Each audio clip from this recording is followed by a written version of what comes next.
Alright everyone, a lot of people jumped down my throat when I spoke about Otto Warmbier before. I'm going to get into a little bit of that because I think the title threw some people off and they didn't even watch the video, which is why that they're concerned about what they think that I said without actually having the benefit of knowing what I said. But first we got to talk briefly about Huffington Post and Salon. Salon, tweet since removed, though I'm sure you can find it if you just Google it. Salon thought it was a good idea to make light of Otto Warmbier's semi-vegetative state. There was the nightly show thing there where Larry, what's-his-name that nobody cares about, had a picture of Otto Warmbier making a weird face with the caption below him, Alpha Sigma Sigma ass, and was joking about how he had gotten tortured, essentially. They thought it was very funny, but I guess they expected him to survive. Then he dies, they say, whoops, I guess we went a step too far here. Now some people are pushing to actually go after their advertisers and get Salon really reamed. And that would be the best thing for them. I mean, this isn't the first time they posted something totally screwy. In fact, it's a regular occurrence. Virtually everything Salon posts is nuts.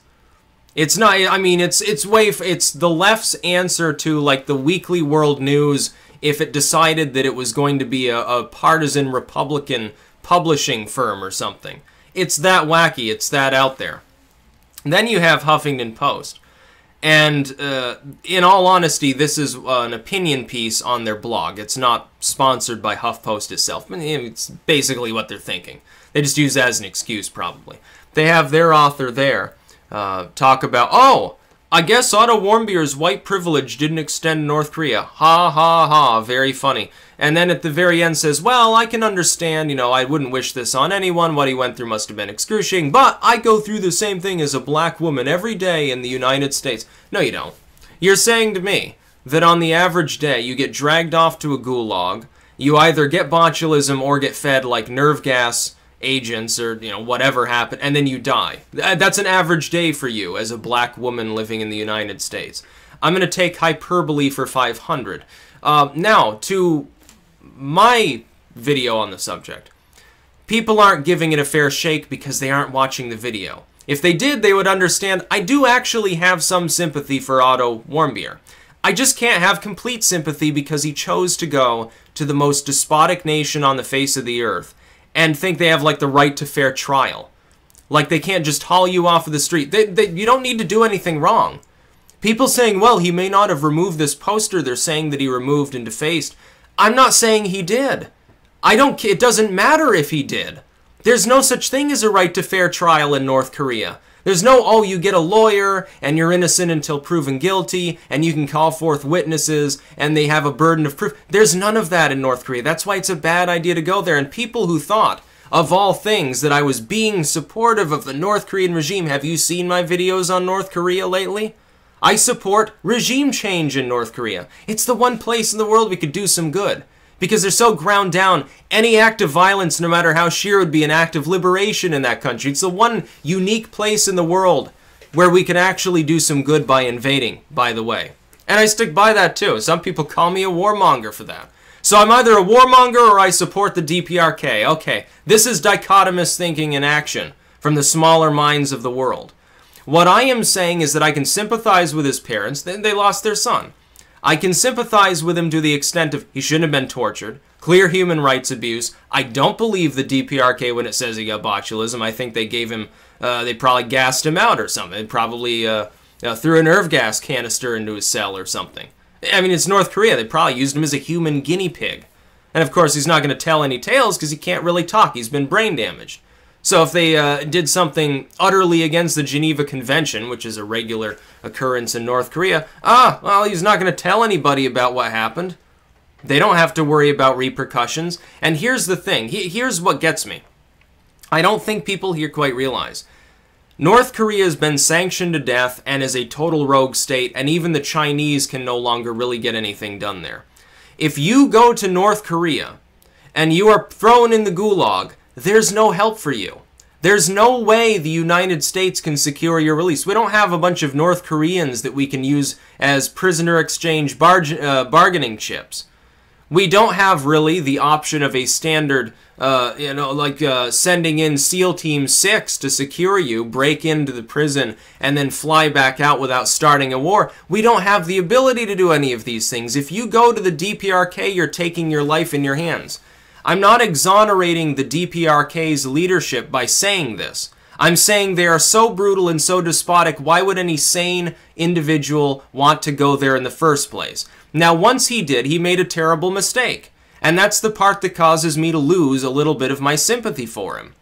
But at the very least, yeah, under all international laws and norms of ethics, he shouldn't have been used as a human guinea pig. If you want to complain about somebody being insensitive, you should go troll the Huffington Post or Salon for their ill-timed tweet right before Warmbier died that they didn't even take down for another day. My video stays, and I'm not going to apologize for it, because if you watch the video, you'll know what I think. DPRK is brutal. Feel sorry for him and for his parents. But it was a bad idea to go to North Korea. Is that insensitive, or am I missing something here, or is that just common sense? I think it's just common sense that it's not a great tourist destination. I still have that one like communist who proclaims that North Korea's its economy's growing and things are going better there because, get this is what he said after my last video where I mentioned North Korea. He said, oh, you were talking about me.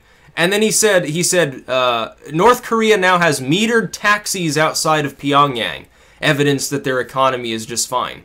Yeah, Caracas has metered taxis too. How do I know that's not just a bunch of propaganda? Some of those stolen Swedish vehicles that they never paid for, they remake them into taxis and they just have them driven around a couple times a day, give the illusion that the economy's growing. Every single thing that happens in North Korea is micromanaged propaganda. There is no internet where people can question the bottom line of what the government says in the DPRK. So while I feel sorry for his parents and the Huffington Post and Salon, their actions are totally inexcusable and people probably should talk to their friggin' advertisers. What I said was totally innocuous. I'm simply saying, yeah, it makes me lack some sympathy when someone thinks it's a good idea to travel there. Why would you go there? What is that? What do you expect to see? Human rights abuses? Okay, yeah, he saw those firsthand. Now he's dead. Poverty? Yeah, North Korea is mired in poverty. Commie block structures that are falling apart? Lots of propaganda? It doesn't matter whether he took down the poster. There's no fair trial system in North Korea. It is a Juche commie regime. It's a bunch of commies. Be like going to the Soviet Union 60 years ago. Oh, I get a fair trial. Yeah, you're claiming that I conducted espionage, but I didn't. Here, I want a lawyer and a fair trial. They're going to laugh at you and beat you in your cell. And there's not a whole lot that could be done. At least back then, though, there was some dialogue. We don't even really have dialogue with the DPRK. You choose to travel there. China's not going to help you. South Korea can't help you. Your best bet, I guess, is trying to suck somebody off in North Korea to try to get a pass. Like people in North Korea do. They pay some guard to look the other way while they cross frozen river to get out of their friggin' country into China. Or they pay somebody to look the other way while they hope they don't step on a landmine crossing the DMZ or something like that. Mostly the former, because they're likely to get shot by the South Koreans on the DMZ. I think there's one river that they sometimes try to swim down, and if you can make it to the other side, you probably survive, but it's like full of rapids and shit. So people usually take the Chinese route. And then you get to China, there's human rights abuses there too. They find out that you're North Korean, they might send you back. Imagine how shitty that would be. In North Korea, they'll jail your whole friggin' family for a minor infraction. You think they care about the human rights of some American tourist? That's my point. It's not an exoneration of the North Korean regime, it's a condemnation of the North Korean regime. Get it right before you say I should apologize. I had some person say, oh, you need to apologize to the parents in a YouTube video. I'm not going to apologize to his parents. I can feel as sorry as I want to for them, but their son decided to travel to the DPRK of all places. Here, I think I'll go on a vacation to Venezuela. What do you think's probably going to happen to me? It wouldn't be a good idea. You can. You're free to go if you want to, but why would you? To North, especially right now with North Korea as a flashpoint, war could break out at any time. You're in North Korea at that time. Oh, yeah, you're definitely getting used as a bargaining chip. They're going to put you next to Kim Jong-un so that nobody will, fire a mortar at him, I guess. as he travels into exile in China, and then you're going to be a slave there too. That's what happens in North Korea. So I'm not going to apologize to anybody. My video is absolutely my opinion. I have enough sympathy for him to think he shouldn't have had to suffer and now, of course, die. But it was a dumb idea to go to the DPRK in the first place, and it doesn't matter if he did anything wrong. It doesn't matter because they don't care if you did anything wrong. That's about all. Peace out.